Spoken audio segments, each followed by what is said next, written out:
Hello, everyone. Stephen Gervais here, host of the Gervais podcast, part of the Nonsensical Network, where if you're looking for more shows of the network or even the social medias, go to bio.link/the Nonsensical Network, where you will not only see this show, but on Mondays you will see Men Caring for Men. Tuesdays is Jeff's Garage. Wednesdays is What the Fuck News.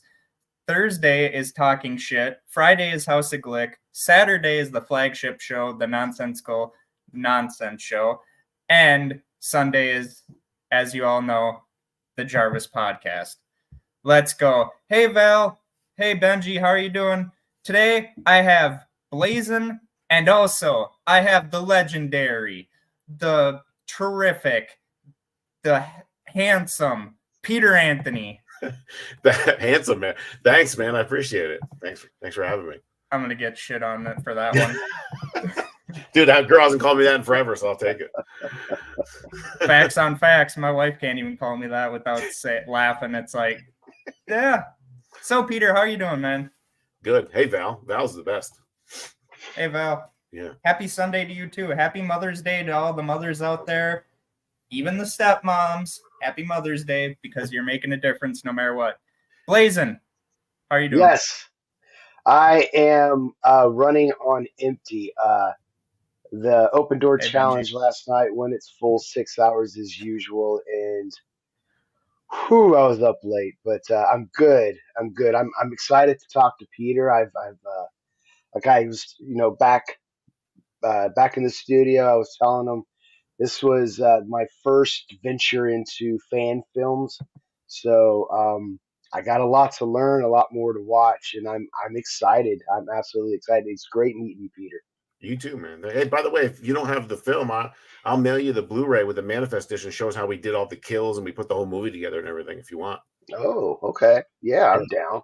Yeah. I gotta buy a DVD from you because Mark keeps telling me, he's like, you gotta get the DVD, and I'm like, tell Peter I'll buy one from him. He's like, oh, Peter gave me one. I'm like, oh, because you couldn't have spared a little bit of extra money to Peter. Well, then I'll send a DVD because now that he shames me, I'll send you a DVD and I'll send Blazin' a Blu-ray. The DVD is awesome, man. It matches the original. So Blazin', I don't know if you know, but the original Blu-ray, it looks the same. The original VHS, it looks the same. And the original with like so many things, like real quick. So the back Rip Dog. The back in part 7 has one picture, all these things, and exactly this many words that starts with Every. I have the same exact amount of words that start with Every in the back. Okay. Everything that was the same, like the tape, the way the tape was made, the green sticker for horror, like that's our mask, our Tina, and our knife. And it's the same as the 7. So it's pretty cool. Just for nostalgia reasons, if you have a VHS copy instead, I'd rather have that. I don't. I sold the last one for $7. No worries. Yeah. Nice. Hell yeah. That's mine. Yeah. Nice. Fair enough. I dig it though. It's like walking to an old God, was it a Movie Man that was here in Kentucky that I rented from? Walking in, horror section, green stickers and everything. It was yes. Dude, when that came out, I have the part 7, Stephen too. I have the part 7 VHS. So I have a VHS player. So I promised myself if whenever it came out and I was done with all this shit, that I would reward myself. So I got some scotch, $100 scotch, and I fucking drank the scotch. I watched part 7 on VHS, and then I watched Rosebud on VHS. It was like the coolest fucking thing ever. That is cool. Yeah. Just by myself, I mean, hey, I'm still trying to get Alyssa into some of the fan films. Like my first ever fan film, believe it or not, was the Halloween one. Which one? There's a bunch of them. I don't know. It was God. I just was gonna sit down and watch it, and I was like, oh shit, it's Sunday. Interview I gotta do tonight. I think it was Nightfall or something like that. Okay. Right. They have Lunatic Fringe in the beginning of the movie, and they're in a warehouse. Maybe so I don't know. I gotta watch it again. It was like I think it was a 2-parter, but then instead of releasing the second one, they took it out of circulation and then just put both together. Oh, that's cool. Which kind of made it a weird movie because like you get a clear ending in part 1 and then part 2, it's kind of like it was like they're trying to do like if part 1, like John Carpenter would have been like, hey, Halloween 1 and 2, they work good separately, but I'm going to put them together because, why not? Right. So, right. But it makes sense because they didn't plan it in the writing. So then when you try to stick it together, it just doesn't work right. Oh, definitely. And yeah. Alyssa, I don't lie. I do not lie. My poor wife. I feel so bad for her. What started you in horror movies? I'm curious. I said it before as a kid, like when did I first start watching? Mm-hmm. Yeah, I remember it like yesterday. I used to be like 6 years old. And back then we didn't have TVs, and I'm older. I'll be 48 in I don't know 2 weeks. I'm only a year or so behind you. So yeah. So we didn't have TVs in our room. We had one TV downstairs and one in the living room. So I'd have to like pretend to get up to go pee so that my mom knew I was up, and then I would just like sneak downstairs because we had HBO downstairs and we had the TV downstairs. So this is like, you imagine the fucking balls on a 6-year-old to go in an unfinished basement at fucking like 10, 11 at night when you're to watch horror movies, bro. That's not like normal, No, yeah. And I'd be fucking scared. It's kind of like a roller coaster, but I liked it, So I don't remember which one I saw first. I don't remember if I saw 3 before 1 or 1 before 3. They all just constantly, because sometimes they play marathons too, so I don't really remember. But I just remember loving it. And I have this whole part 3 shadow box right here with the Fangoria magazine that she reads in the cot. So I got them all over the place, different ones, and I was just hooked, dude. And then like I started to lift and become like a bodybuilder kind of, and he was jacked like in 3 and stuff. That he became super strong, and so all that kind of appealed to me. That's how I started like in going horror. All right, I think. What got you into doing your own? So I just want to say this real quick before we did this. I watched the trailer for the upcoming Snow White, the Death of Snow White. Yep. Yeah, dude, I'm looking forward to that. But what got you into diving into being a producer and actor and writing and all that? I was going to conventions for a little while and got to know people there. There was actually a fan film called Voorhees that I was actually part of. And then there was differences I was actually a producer on that. There was differences there between me and the director. And we parted ways. But Jason Brooks, I guess, was following. I was kind of marketing and promoting for Voorhees. And I got Kane Hodder to do the picture with their Jason. And that was like a big thing for the film. So I guess I didn't even know. Then I parted ways and I kind of posted on it. And then Jason Brooks, who is the Jason in Roseblood and in Vengeance and all that, he said, hey, man, we need a marketing guy on the team. Do you want to come on the team for Vengeance? And I was like, yeah, man. And long story short, just really hustled. Man, I must have spent $12,000 of my own money making posters for myself to just hand out to people for free to promote. So I got like crazy with that. And then Steve Dash was supposed to be on the Chain Gang. Kane was supposed to be on the Chain Gang. Kane doesn't do non-SAG films. Steve Dash was getting older and weaker then. But since, I guess, because the effort that I'm getting in touch with them, they like, hey, you want to play the Chain Gang guy? And I was like, yeah, fuck, I'll do it. So I did that. They like that. Fall of Camp Blood saw my performance there, gave me the role in Fall of Camp Blood. And then all of a sudden I'm back on Vengeance 2. And then I'm like, hey, I'm going to write one myself. I wrote Roseblood in 3 days and did that, and just kind of been on a huge fucking railroad ride since. Hell yeah, man. That's awesome. It was great. so great meeting cool. fans like you guys and being on podcasts. And the other cool thing is most of you guys know horror inside and out. So it's not every day I talk to people about horror. Like there's not too many people that really know it like that, So it's cool. I mean, definitely, you've been on not only on the Gervais podcast, although it's changed names many times, but you also have been on Mark's show and a bunch of other shows. It's so cool to see the evolution of podcasting in the way that horror kind of evolved. Because you have so many different genres of podcasting, and you do your own podcast, which is a great podcast. Thanks. Can't say enough about it. And I forgot that in Vengeance, Steve Dash was in Vengeance Part 1. Yeah. But he had passed away. He shot, so he became Officer Realotti, the real Jason. And he said the only way he could do it is if we flew to Florida. So Jason and a couple of the staff and crew flew to Florida and filmed those sheriff scenes at a local sheriff's place where he lives in Florida. Yeah. Now, what nobody knew is Steve was in the hospital for like circulation, massive problems and diabetes. We didn't know that. He checked himself out of the hospital. Jason and all them stayed at his house. They shot all the scenes. Everything was great. They left. He went back to the hospital. They said, it's too late now. We have to take your leg. So they took his leg. And then 2 days later, from like complications, he ended up passing away.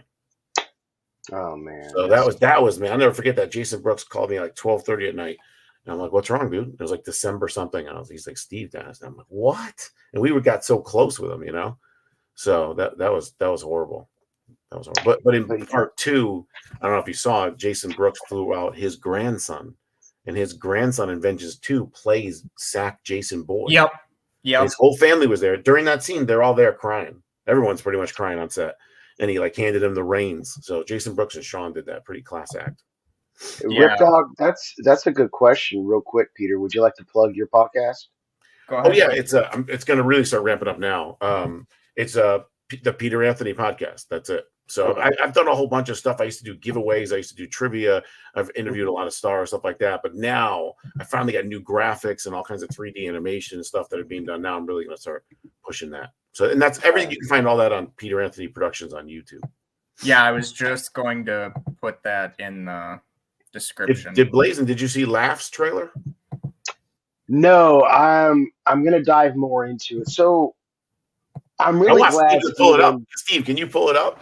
Yeah, hell yeah. Yeah. While he's doing that, I've always been, I love horror movies, all the big names, Freddy, Jason, Michael. I'm really digging the new Terrifier, but yeah. I've always had this like place in my heart for like those old 80s low budget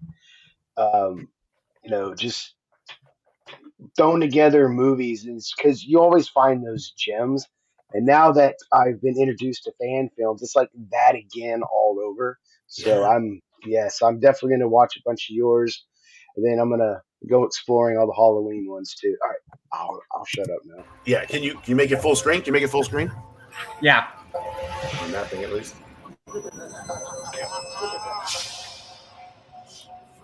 I think that's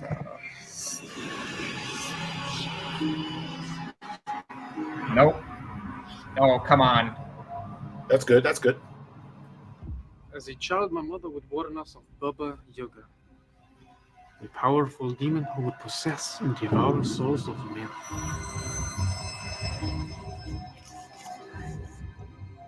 Rid yourself of your pain. Why burden your soul any further?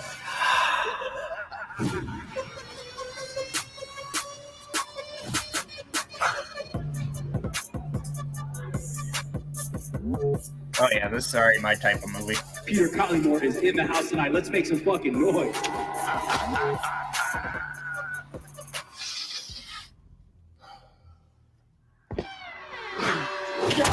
He's dead! Collymore.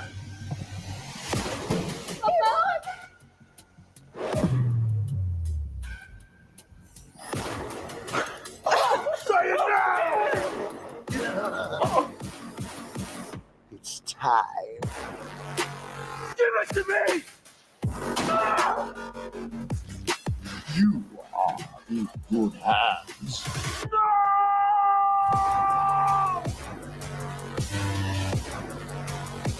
Sooner or later, even a good man has to choose evil.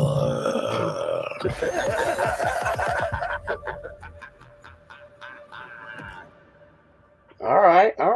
Yeah, that thing still fires me up, dude. It's so fucking badass. I mean, Peter, you just every time I hear Mark say, "Oh, hey, Peter's doing a new movie," it's just like, thanks, Phil. Fuck! It's just like, damn, I'm so proud. Like, I mean, I can't say enough about the movies you have done. Even as just an actor, you get it. Thank you. That means a lot, dude. I appreciate it. Yeah. You saying you get it is probably the best compliment you can give to an actor. Not all your performance is good. No, you get it. That's the best. Well, I mean, that's the thing, they're like Blazin said, with horror, there was always Michael and them. But now you're seeing these fan films actually diving even deeper in some of the mythology. And now with Laugh, it's got a little bit for everyone. Correct. If you're a fan of 70s horror, it's got that. If you're a huge fan of 80s, it's got that. It's got the 90s. And that's the thing that you notice if you watch a lot of Peter's movies that he's in or he's directing, is that it's got a little bit of everything for everyone. Yeah. Yeah. I'm definitely gonna have to watch the Rosebud again, especially since you pointed out all those Easter eggs that I missed. I usually watch a movie for the first time for entertainment value, see if I like it or not, which I did.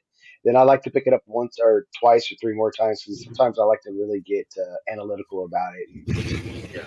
Yes. There's a few more. I got to tell you something. You give me a minute to tell you something because you're not going to get some of them. Let me give you three of them. When the Duke calls home, he talks to his wife. Do you know who his son is? No. His son is Julius, the boxer from Part 8. And this is before Part 8.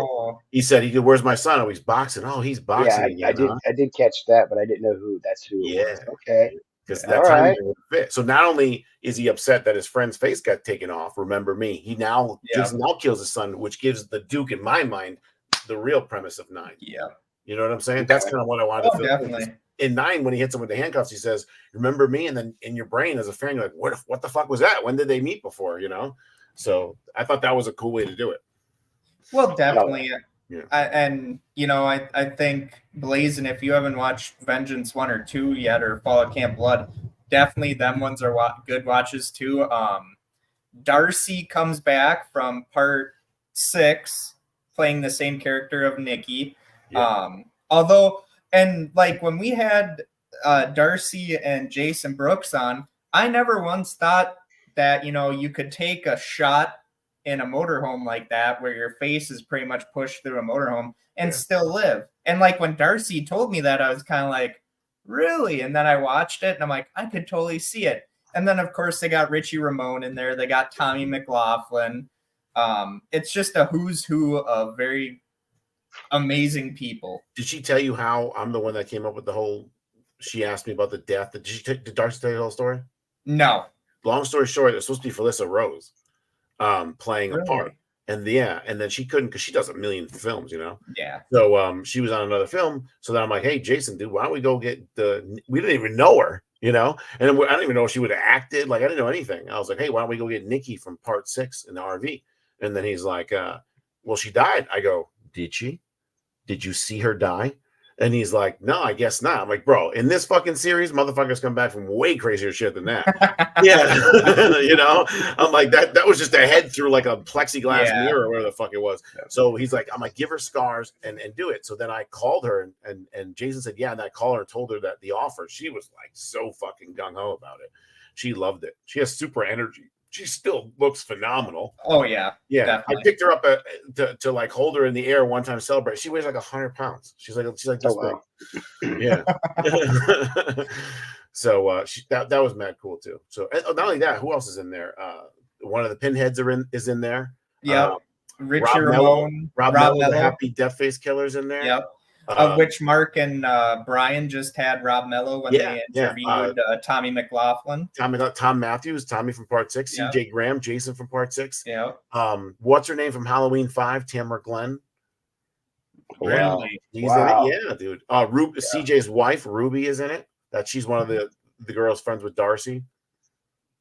Okay, Alyssa, that is true. I never assumed that the antagonist is dead in a movie until they actually close that coffin, basically. Yeah. They always leave it open. Oh my God. I'm not going to spoil Vengeance for you or Vengeance 2, but just know that in Vengeance 2, there is a scene where they do cut a dude's dick off. Oh, kind of. Yeah. And they donate it to some fucking dick museum in like some other country, and it's just like, good God. You know it's real, right? You know it's real. Yeah. Right? Yeah. Jason told us about the dick museum. Yeah, it's real. Yeah, it's called the Phallological Museum in Iceland. Yep. Jason went out there with Naomi, and his dick is in the fucking phallological fucking Hall of Fame with says Roseblood, or sorry, Vengeance 2, because it's a mold of his real dick. And it's fucking in there. And they went and they fucking documented it. Nice. Isn't that Hell yeah. crazy? That is nuts, but that's awesome. Hell I yeah. used to bust his balls. Like, hey, your mom must be proud, you know?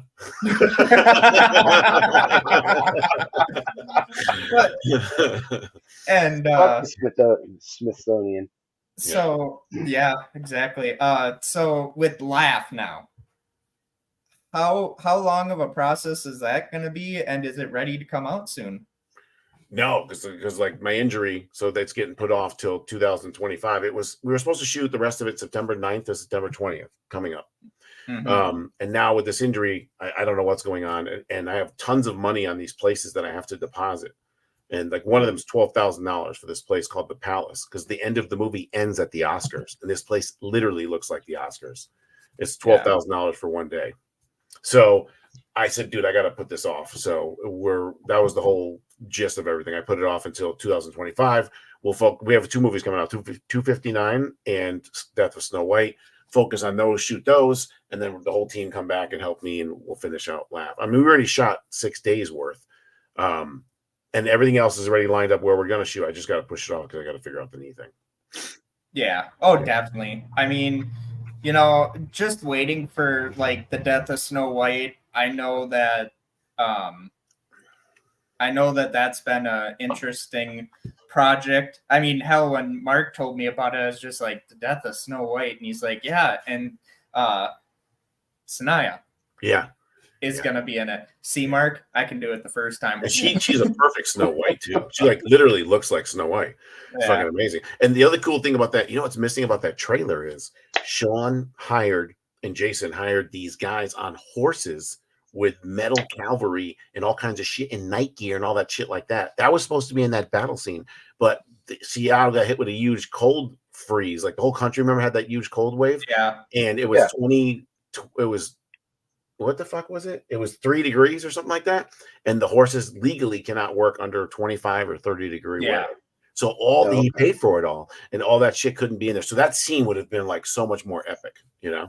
Oh, damn. Hell yeah. I mean, and that's the thing, you know, I know Mark, he's always telling me and jibing at me with, you know, his little spear that he's got. He's always like, hey, I got Tom Matthews on my show. And I'm like, yeah, I know. And I always want to get them on my show, but then at the same time, it's just like when you have it's weird because like when they had Sinai on their channel podcast, it was just like, wow, you know, just getting to know, you know, how her love for everything started, and that, you know, her dad and all that stuff too.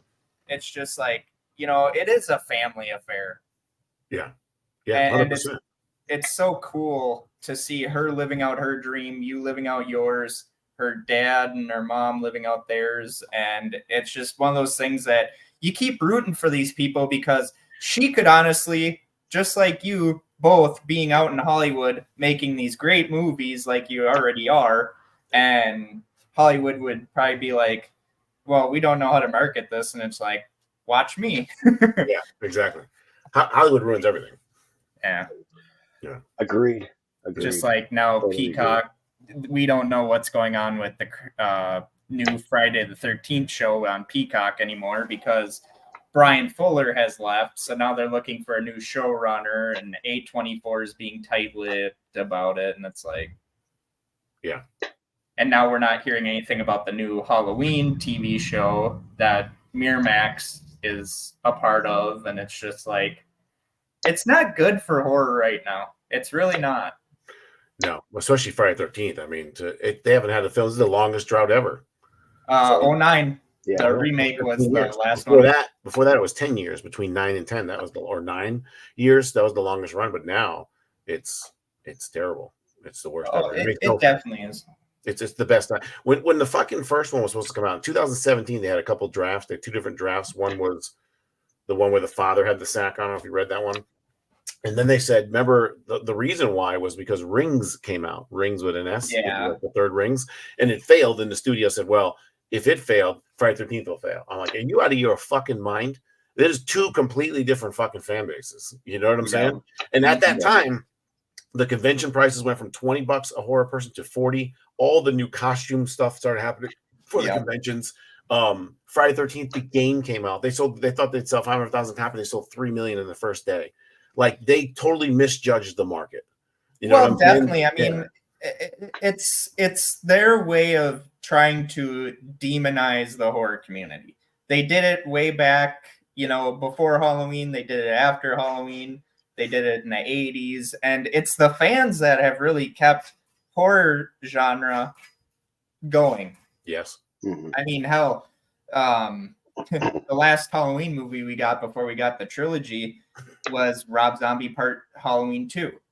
Right. And a lot of people at that point, when we were hearing that we are going to get Halloween 3D, which didn't happen, then it was Halloween Returns and Halloween Vengeance or something like that. And it's just like, a lot of people don't realize that it's in cycles. And we're getting near the end of the horror cycle for now, but then it'll pick up like I always said, you'll always know when that horror cycle is in need of a boost because Michael Myers comes back. Yeah. But I think up until maybe this year, it was probably one of the highest ever. I mean, you got the Chucky show. You know what I'm saying? There's a lot of horror things. A24 is going crazy with horror, making big films. There's a lot more. You have black directors doing films now in horror. Like horror to me, like was on TV. Jordan Peele. Yeah. So to me, it was almost like the 80s again. You had more. You had video, Texas Chainsaw Massacre game, the Friday 13th the game. Like it was pretty high. Scream, new Scream series. So you had different genres all hot at once. But now I think it is a little low again. We'll see. It is, but I think it's going to come back. Like I said, with this whole Friday the 13th, the series kind of hitting a lull. Like I had talked to Mark about it. I'm like, how much you want to bet? It's either Sean or Victor or both, kind of trying to flex their muscle.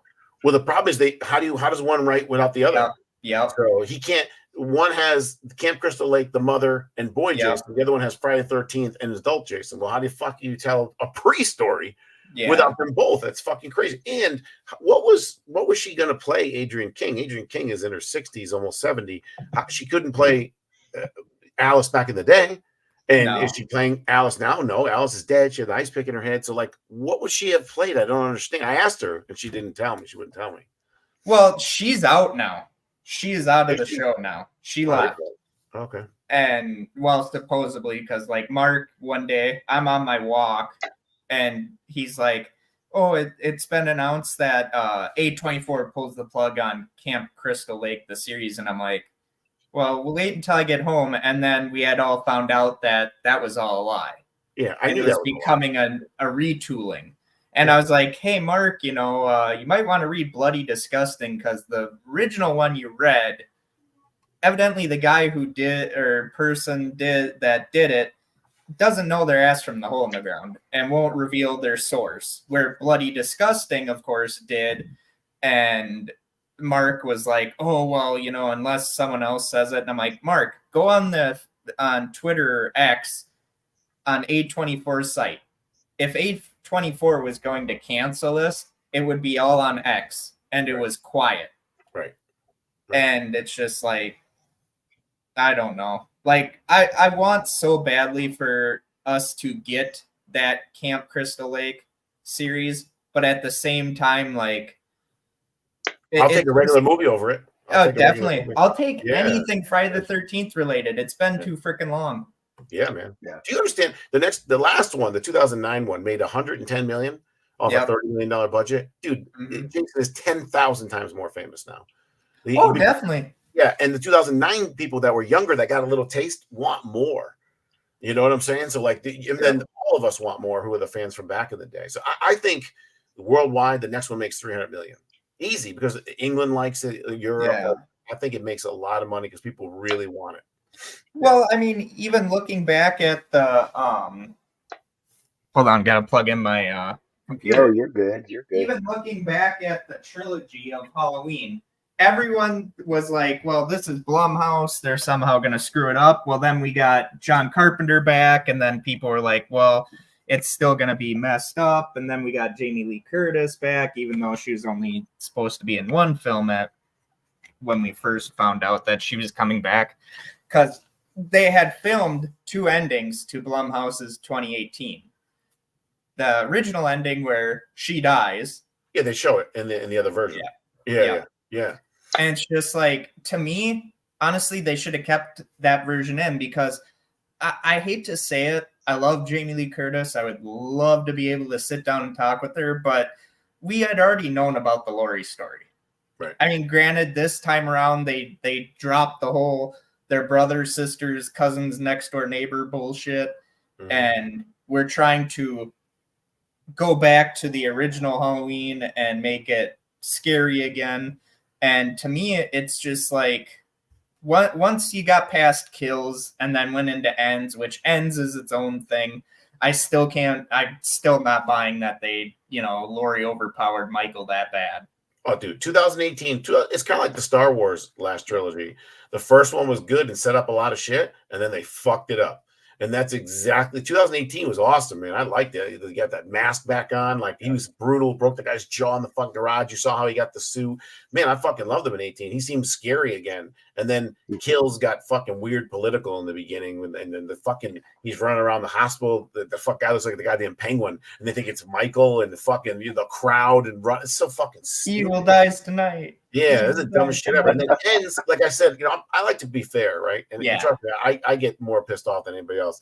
And I broke down ends, and I got home. I did it in my car live, and I'm like, listen. Yeah, I remember that. Yeah, I go, let me break it down as a movie maker, because now I know a little bit more, right? So I'm like, as a movie, you could put it as 7.58. And I hate when people say if you take something out, but in this instant, if you take it out that it's a Michael movie and you just played it by itself, the acting, the writing, the sound, the shots, it's an 8.5. Now, as a Halloween movie, I said, it's probably one of the worst. It's probably like a 4 or 5. I said, but hold on. As a Michael film, it's a 0. If you went there to go see Michael, you're fucking ripping pissed at the series, at the creators. And I get, because all 3 of those are in me. You know what I'm saying? But I had to be fair about breaking it down. But as a Michael film, it's atrocious. Exactly, Val. I 100% agree. My favorite part in that whole Halloween Kills is the flashback scene. How they magically just and he's like, and I need to kill him, and all of a sudden they go to the flashback scene. You just see Michael, and you hear the dun-dun, dun-dun, the old score, and it's just so fucking perfect. And they got the mask. Loomis's voice was weird. The fact that they have all these AI voice shit and stuff like that, you couldn't get his fucking voice right. That was kind of weird. But did Michael kill again? He killed again. It's like, well, no shit, he fucking killed. Well, I mean, granted, the cop shot his own partner, but at the same time, like, yeah, but the whole reason why they're there is because he killed people. There's 8,000 cops there. Like, what are you talking about? Yeah. But well, and that's the thing. Like, we watched a movie, said, what a throwaway line when you're asking Hawkins, a young Hawkins, did he kill again? Yeah. Like, you couldn't even tell it wasn't Donald Pleasance until, did he kill again? Correct. And it's just like, wow. But no, like, me and Alyssa, we went and seen those movies in the theaters. Believe it or not, Halloween 2018 was my very first movie I actually saw at midnight in the theaters. And then Halloween Kills when that got pushed back. And then, of course, during the whole COVID-19 and all that with Halloween Ends. I loved the movies for what they were, because massive Halloween fan. But at the same time, like, Kills could have been so much better. But them pimping out the Tommy Doyle character, them throwing a line in there of, hey, Michael, it's Halloween. Everyone's entitled to one good scare. It's like, come on, Charles Cyphers. Like, you're reading that and you're not going like, what the fuck are you doing? Yeah. And that collage ending when he tries to kill the people in town. And the other thing, too, is it's just like Star Wars, where they didn't set 2 to set another one up. So at the end of 2, in 1 and into 2, he's still human, right? But at the end of goddamn Kills, dude, when he gets shot 5 times, when he gets stabbed in the back of the head, he's no longer human. And they set that up in 2, yet at 3, they make him the weakest ever, where a fucking band member fucking loser beats him in hand-to-hand combat. And not only that, steals his motherfucking mask and puts it on and leaves. And you're like, oh God, that part 2 up yeah. with 3 doesn't make any sense. It's almost like 3 should have went first and then fucking 2. I don't. Well, like they kind of said, the more he kills, the more he transcends. So I think when Ends came about, it was pretty much him just, he had not killed a bunch of people in a while. I get it, but the pacing of the story doesn't work. Right. You know what I'm saying? And I think they were trying to do a Season of the Witch, but do it how it should have been. And it's just like they missed the mark, but at the same time, like they should have ended it. Yeah. As soon as that movie was done, I was like, "What the fuck?" Yeah, and the way they chopped him up with the fucking no, like me and Mark, after I had watched it, I was like, "Mark, I will die on my own hill. That is not Michael." Like if I'm making the next movie, I'd put like some other person like they fucked up. You want to know another fucking thing that's fucking stupid? So they kill Michael in the kitchen, basically, right? Yeah. And then literally the next scene, he's tied to the fucking car, and the whole fucking town is there. So what the fuck did they do? Did she just like pick up the phone and literally call everyone? I'm not gonna leave or do anything till everybody gets here. Yeah. Like I don't understand. That scene was so. It was almost trying to be symbolic, and yet it was stupid. Well, like we said, it turned into another PC statement. Yeah. That, you know, Laurie, who had kind of killed Michael, they were trying to make her the Tommy from Friday the 13th, but have her be the one to kill Michael. And to me, you didn't need to do that. Right. I mean, if anyone should have gotten that kill, I think it should have been Allison. I'll go to my death on my hill that Allison should have done it, because if you kill off the Laurie character at the end of 2018, you set up for her daughter, which they later killed off in Kills, and then you set it up for the granddaughter to finally get that ultimate revenge. And word spreads fast in a small town. Yeah. The Laurie arc is fucked up too. Let's follow that. Yeah. So in one, she's basically manic, right? Yep. About Michael and fucking craziness. By the way, there's a great article written about how she's the one that made the bus accident happen, and she's the one trying to kill him. That's pretty cool if you put the time together. But then she's manic, she's fucking militarized, she's nuts about killing Michael. Her daughter and her granddaughter don't believe her, and then by the end of 2, her daughter and granddaughter believe her like through the roof. She's the most trusting, sane, holy shit hero person. Yet in 3, she tells him, I don't like this guy. There's something in his eyes. He's fucking wrong. And she doesn't trust her immediately again. To me, that doesn't make sense to the bond of the characters. Am I crazy? Or no, you're straight on. It loses continuity. Yeah. And I loved how people tried to describe trauma. And how different it can be. And I said, Allison wasn't dealing with trauma. She was dealing with, hey, Corey's a nice looking man. I wanted to get with Corey.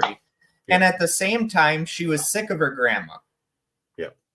Which, how that bond, because she was pissed off at her mom in 2018. She was on her grandmother's side in Kills, where it's like, we need to find this guy. We need to kill him. And then by Halloween Ends, she's just like, it's a delusion. Michael isn't alive anymore. Yeah. And like Laurie said, we didn't find the body.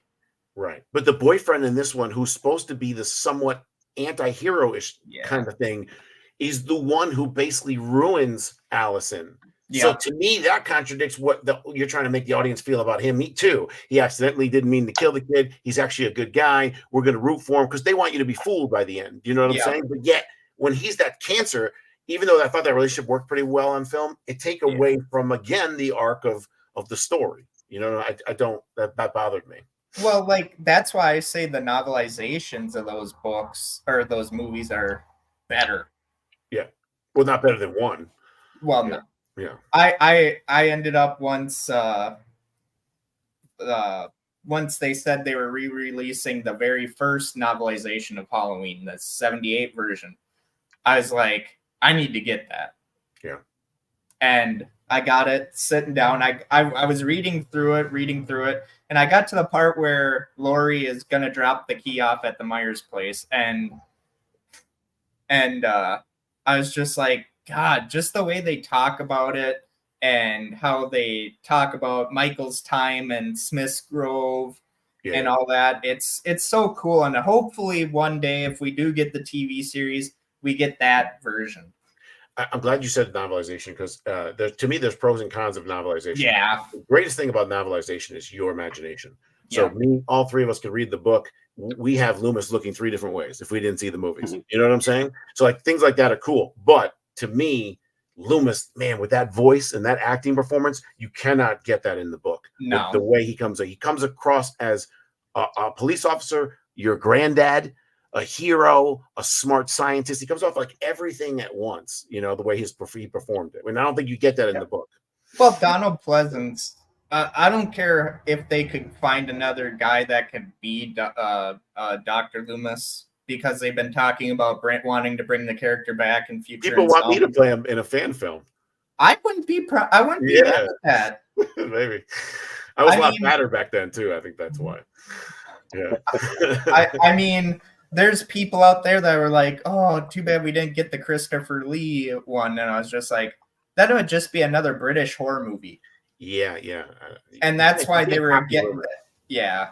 And that's why. And plus, I hate to say it, you would have had a taller Loomis over Nick Castle. Yeah. And there's another continuity thing. In Halloween 1 and 2, the Rob Zombie ones, I liked 1. I loved 1. People don't like 1. I fucking loved 1. But then 2 is a fucking atrocious. You took Laurie in 1 that was like, you know, you rooted for her. Then you made her a crazy, badass, lunatic fucking nutball fucking in 2. But the worst is fucking Loomis. You cannot break the fucking blueprint that is Loomis. Why would you? And in 1, it works great. And in fucking 2, he's writing his own books for himself. He's a selfish fucking asshole. All he cares about is money. He's the fucking exact opposite of that. He hangs out Laurie's fucking house for 20 fucking hours just to save her life. He doesn't even know her. You know what I'm saying? Like that they fucked him up in that too. That's what bothered it for me. I agree. 2 is definitely 2. I think I agree. The first one was good. The Rob Zombie remake, I was excited for it because I've seen other Rob Zombie projects in the past, and when it comes to horror and the way his mind thinks, it's pretty good. But when the second one hit, it's like, did you go off the drugs or something? What the fuck? Yeah. The mother with the white horse and what the fuck is that? Well, the studio, it turned into a bad acid trip at the end. I was like, what the fuck? Yeah. The studio had fucked so much with his mind, and that's why he didn't want to come back for Halloween 3. Right. Because they wanted him to do Halloween 3, and he's like, the only way I'm doing Halloween 3 is you allow me to put a gun to my head after it's done. Because that's what he had pretty much had told them. You were putting a gun to my head and saying, you're going to make our Halloween movie. You're not going to make the movie that people are going to actually want to watch. That's why the unrated versions, even though the unrated version of the first remake with the whole orderlies doing their thing, kind of, that part always got to me. It's like, okay, so you're going to have these orderlies go in, rape this girl, and yet Michael's more pissed off about them touching the masks. So it's pretty much a throwaway scene. Yeah, that fits a Rob Zombie movie to me, you know, just fucking craziness like that. It don't make sense. But I just don't like his choices. I don't like Michael talking at the end. The fuck is that? I don't like his beard and the mask showing a lot of his beard. Even though he's a badass dude, the real guy, like Mike, I don't want to see that. And it just doesn't work for me, you know. Well, even in Ends, when they had Michael's, you know, mask fully decayed and all that stuff, it was still believable. Yeah, that it was a mask. Yeah. Like, I don't want. He says a word at the end, doesn't he? When like the lightning crashes and shit. I think he says her name.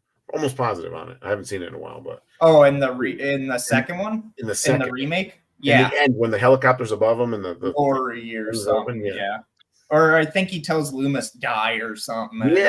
Something. It's been so long since and granted, I try and skip remakes sometimes. Granted, I really loved the Friday the 13th 2009 remake. What do you got for best remakes? What do you guys got? I got fucking Evil Dead, bro.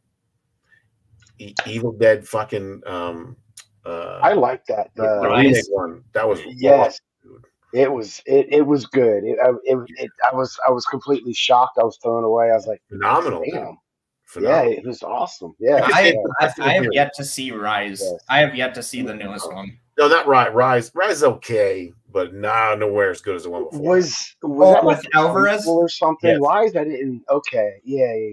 Alvarez's one was the very first remake they did, and then Evil Dead Rise is the newest one they tried to do. But granted, now we may get a certain character coming back if they can get Sam Raimi to direct. Bruce Campbell has stated he will unretire Ash if they allow Sam Raimi to direct the next movie, because we're already getting another Evil Dead. He said he was done with it like 5 years ago. He said he was done with it. So yeah, but with Bruce Campbell, like, I mean, there was so many chances we could have got. And Ash versus Evil Dead, the series was great, dude. I love that show. That was a good show to watch. Ashy slashy, man. Yeah, I mean, it was a good sit back and just laugh because the campiness was there. Bruce Campbell just brings that to, plus what's her name? to all his roles. What's the girl's name? Kelly? What's her real name? Oh, his daughter. The girl in the show. It's her and the Spanish kid, Kelly. And Dina or Dana De Laurentiis. Dana De Lorenzo. Yeah, I seen Lorenzo. her at Monster Mania, bro. Huge crush. And I was like, hey, what's going on? And we were talking and stuff like that. She's like, again, I have a thing for little girls, little skinny, not like that, little skinny girls. And she's just so fucking tiny, bro. So tiny when I like held her and shit like that. And I think I said something to her at Florida with her. I got like a photo op with her too. But she makes the movie go for me too. But that series, well, third season got a little weaker, but man, fucking that series as a whole is it's just as good as the films, if you ask me. Got me into the song Space Trucker. Stopped it. Yeah. Well, and season 4 was actually supposed to have them go into the whole Army of Darkness realm. Okay. Because it was setting that up when they were in the car, and he plays the Space Trucker song, which as soon as I heard that song, I'm like, this is definitely going in my playlist. Yeah. So I got a question, since you're, obviously Jason Voorhees fans. What is your opinion of the one where he's in outer space? Jason X. Yes, that's the one. I know that one gets a lot of grief. I mean, I get a lot of love now, which I don't understand. Yeah. So good question. I don't like it. Okay. And here's how you know that it's not good is because people say, and I agree with them, you could put it in and have fun with it. Yeah, you're fucking right. You're fucking right. You could put it in and have fun with it. And now that you know it's not serious, you don't take it serious. So then you enjoy those filters. But I said, let me try to explain to you. This is kind of like to younger people where we are right now. So right now we're waiting for a Jason movie, right? We're so fucking pumped. We're so excited. Can you fucking imagine if Jason X came out right now? How pissed everybody would be off. Yeah. That's how fucking pissed off I was when it came out. Jason X too. Yeah, I wanted a real motherfucking Part 7 Jason killing crazy motherfucker, and I got that fucking Power Ranger outfit, goddamn bullshit on the Sci-Fi Channel. I was like, what the fuck? Oh, God. I agree. You could put it in probably over 9 and like it more and have fun, but it ain't Jason no more. It's a cartoon. It's not canon, obviously. If you watched it as a standalone, to riff it as you're watching it, it's fine. But yeah, it's guys, he just wanted his machete back, and then the fucking girl, the robot telling stupid dad jokes. Like, what the fuck is going on? The dude was making out with her, I think. I'm like, what? This, yeah. And the outfits they're wearing, it's so 1990 Sci-Fi Channel shit. It's Jason meets Farscape. It was, yeah. Well, and that's the sad thing about, Jason X and all that. I mean, even Freddy versus Jason, great movie, but I mean, it had to take its time. Yeah. I mean, you still had Robert Englund, which was nice, but honestly, the Jason we wanted was frickin' Kane Hodder. Thank you. Yeah. And the outfit looked like shit, and they gave him like this metallic skin, and they gave him that one lazy dead eye. And then his kills were cartoonish, like when they cut the dad's head off on the deck and it was like spraying and shit. Yeah. That was Freddy gets one kill in that. That movie was shot. That's $100 million movie. Looks great. Everything's phenomenal. They just messed the story up. Oh, they absolutely they did. It and they had I think they had so much anticipation, so many people wanted to watch it that that's what killed it because Yeah. it didn't meet the fans' expectations of how what that movie should have been. The potential was there, and it just You want to know how you nothing. know that a film is good or not? This is the easiest trick with Friday the 13th. Do you remember and care about the characters? Now let's go to the movies that you don't give a fuck about the characters. Jason goddamn X. You don't give a shit if any one of those motherfuckers dies. There's no character building in between any of them. Part 8 is also the fucking same with that. Like you don't give a flying fuck. Now look at the best films: 6, 2, 3, 4. So 7, like you know exactly who's who, the characters are established and everything. To me, you could always tell the shittier film by you don't care about the characters. Even 2009, I don't like the characters. Okay, Steven, where'd you go? Be right back. Gotta reset my camera. Fair. He see there he is. Yes. This is Steven's element, so I'm glad you're back. I was gonna ask you, Shoot. kind of break away from the movie scene, but like let's go back on the set. What was your I guess best, your most favorite day on set? And I asked because someone had mentioned that you tell great stories, so I'm kind of trying to find a good story. And my element stories, not so much horror flicks as much as Steven's. So All right, so best, that's a great question, man. Best day on set.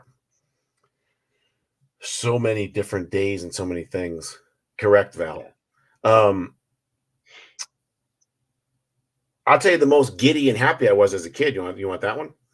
sure, hell yeah. Okay, so we're in the room and it's Lar Park Lincoln and Terry Kaiser reprising their roles as oh my God, Tina and Dr. Cruz. And by the way, Steven, talk again. I don't know if we can hear you. Tina and Dr. Cruz. You sound far away, just so you know. Yeah. Jesus.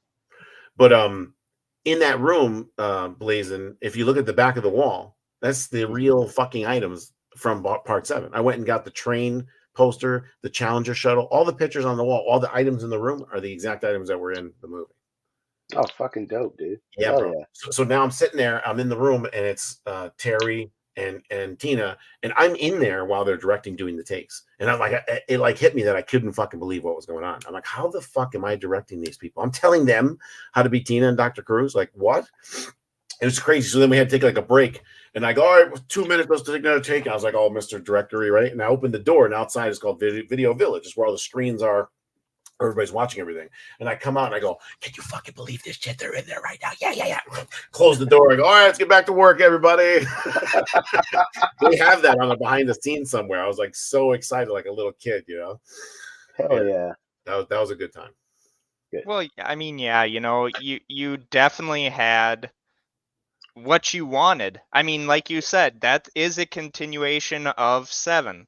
Yeah. And 7, yeah, 7 is your favorite film. And when people say I put in 7, then yours, like right after, I'm like, oh man, that's fucking great. And that's the way it should be. I mean, I've told Peter this many times, in between the numerous injuries that he's gotten on set fighting Jason. Yeah. Still manages to survive for all you Jason aficionados out there. He's the only one that hasn't been killed, even though suffering torn pec. 4 tendons off my shoulder, my right bicep, tore my pec, dislocated my shoulder. That's fall camp blood on one take. Yeah. You do your own stunts, I'm assuming then. Say again, Blazin? I said you do your own stunts. Yeah, but I just have this. It's a long story. I've had 40 surgeries. I somehow get hurt doing like I could like fight 5 guys right now and it'd be cool, and then I'll go in the shower and like pull my fucking back out. So that's age. That's age catching up to us. Yeah. So I just had my 40th surgery a couple months ago. Dude, Blazin, I don't care if it's age or not. This motherfucker is taking on fucking Jason. It's not age, it's life choices. Yeah. It's every one of those people that, like, even Julius, when he's boxing Jason and Jason takes Manhattan, after a while, Julius probably looked at the camera guy and said, you know what? Screw this. I don't want to be Muhammad Ali. Take my head off.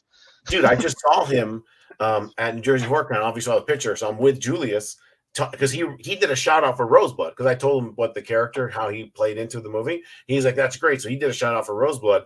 And when I showed up, he recognized me. And I was like, hey man, what's going on? Me and him took a picture with the boxing, and then Kane came over and punched me in the face. So there's a picture online where I'm like stuck like this that just like happened a couple weeks ago. I agree. I agree. It is, and to all the haters out there, still won awards. Won a lot of fucking awards. It did. You're not going to be successful without haters. So. Well, exactly. Like, I know Mark one time said, gosh, there's so many haters of Peter's films, and I'm like, he's doing something right. Yeah. Well, a lot of it comes from one source. You know that. Yeah. Story that still goes on today. So. And yeah, but it is what it is. Like, hey, so if I self-evaluate, right? Aren't we making fun of films right now in the canon? So I got to be able to take. You know what I'm saying? Yeah. And I want to say, dude, that's $50,000. What do you want me to fucking do? You know? Yeah. It's not like I have $100 million. Give me $100 goddamn million. Yeah. I'll make. Well, and that's the thing. None of these people understand is that you're putting your own hard-earned money into this. It's not Hollywood doing it. It's you guys. It's Jason Brooks for Vengeance. It's you for Roseblood. It's you and Riley for Fall of Camp Blood. It's not supposed to be a Hollywood produced movie, and that's what makes it good and original. Yeah. Hey, I got a question for. Did you see Fall of Camp Blood or no? Not yet. I'm watching it tonight, though. There's a lot more I got to watch tonight. But yeah, Steven, for Fall Camp Blood, I mean, that's a lower budget than Rosebud and Vengeance. Yeah. But I thought, I want your opinion on this. I thought it had such a great campy feel. I felt like Riley did the best of all the fan films. For me, that seems like so campy 80s. You know what scares me with Fall of Camp Blood? I literally, when I watched it, and I don't know if I told Mark this, but I'm like, the only thing that was missing was Felicia Rose's Angela. Because it had kind of like a sleepaway camp type vibe to it as well. Yeah. And like, if they could ever get a sleepaway camp fan film made with Felicia Rose, like, oh man, I have such a crush on Felicia Rose. Great, tremendous actress. That ending scene from Sleepaway Camp, the first one, totally. She ever tell you that story of what that was and the kid? I've watched interviews she's done, but at the same time, like, I think if I ever got her on this show, which I need to try to. I know Tom Matthews on Talking Shit one time said, hell, I'd love to be on Steven's show, even though Mark was kind of gorging him into it. Yeah. I gotta interview so many of these great people, because it's just like I told Mark, I said, he may love Friday the 13th, but I said, you know what? I mean, Friday the 13th and Halloween, I'll be that one to die on the hill. They're neck and neck. Yeah. I mean, Jason had the cooler kills. Michael was the more your Agent 47 hitman type killer at one point. But I mean, if they could ever somehow get those two movies to come together and it's Michael versus Jason, I'd take my money. That would have been Rosebud too. Oh, take my money, Peter. Okay. Take it. I don't care if I go in debt. Did you see the post-credit scenes, Blazin? Yeah. Okay. You saw the Savini Jason? What's that? You saw Savini Jason? So Savini, no, I guess I didn't. Savini Jason was a character in the Friday the 13th, the video game created by Tom Savini. Yeah. And he shows up at the end. At the end of the credits, if you watch it, it says one more. I thank the fans for everything they did. And then I had a Savini costume that I made from scratch that I was in a thing, but I gave it to Jason Brooks and he wore it. So at the end, there's an extended scene where you see him in hell. The Savini Jason all fiery and fucking nuts, and it says to be continued. Ooh, no, I did not see that. Yeah, that's a great shot too. Oh man. Yeah. The day you announce Roseblood 2, Peter, is I'll be like, you need to come back. Well, you're always welcome on the show. You know that, Peter, and because my first ever interview was Peter, and when Mark's phone or whatever blew up, me and Peter started talking about wrestling and all that. And that's right. By the way, I talked to Daniel Harris about Rosebud too. We actually took a picture. I don't know if you saw that. No, I didn't. Yeah. So I talked to her about it. So let's go. Yeah, I got to get the money, so I got to finish these. You know, Yeah, if oh, you want to give me money, I'll do yeah. it. Yeah. I mean, hey, like I always tell Mark's like, I want to act in Peter's movies, and I'm just like, Peter can kill me in the first second, and I'll be happy with that. Dude, whenever I get parts like that of a Jason film, most real Jason fans, when you say, "Hey, you're going to be in the movie," the next question is, "How do I die?" They get like super excited, just like me, about how I'm going to die. You know. So, yeah. But you know what? Our hour is up, Peter. Thank you so very much, man. Hope you keep getting better. Can't wait to see a lot. Laugh. Can't wait to see The Death of Snow White. I'm looking forward to that one. Anything you want to plug, Peter? Your No, man, channel, your podcast, anything, man. Go just ahead. thank you. Yeah, it's just Peter Anthony pretty much everywhere. It's the Peter Anthony on Instagram, Peter Anthony on Facebook, Peter Anthony Productions on YouTube.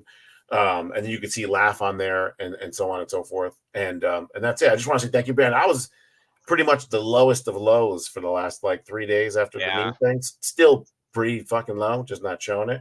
So thank you for asking me to come on, because it was a little bit of fucking therapy that I could have with you guys to be like Anytime, normal. Peter. Anytime you want to come on, you know you're more than I welcome, enjoyed brother. it. Thanks. It was great meeting you. Yeah, thank you. Too, man. Thank you again.